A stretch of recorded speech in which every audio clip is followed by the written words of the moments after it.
आप देख रहे हैं वासुदेव शॉर्ट्स।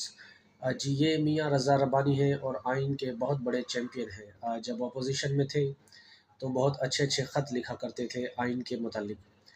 जैसा कि आप जानते हैं कि खैबर पख्तूनख्वा और पंजाब में जब 90 रोज़ के अंदर इलेक्शन कराना थे, तो इनसे कई बार जानने की कोशिश की गई कि क्या 90 दिन के अंदर इलेक्शन आइनी तगाज़ा है या नहीं। जिस पर मौसूफ़ जो है वो जवाब देने से कासिर रहे और यहाँ तक कि 14 करोड़ अवाम जो है वो वोट देने से महरूम भी रह गई। लेकिन अब जब इन्होंने ख़तरा महसूस किया कि इलेक्शन शायद अभी लेट होंगे, तो मौसूफ़ ने पहली फ़ुर्सत में इलेक्शन कमीशन ऑफ पाकिस्तान को ख़त लिख डाला और यहाँ तक कि उन्हें बताया कि अगर इलेक्शन आपने नहीं कराए तो आप पर आर्टिकल 6 के तहत कार्रवाई भी हो सकती है।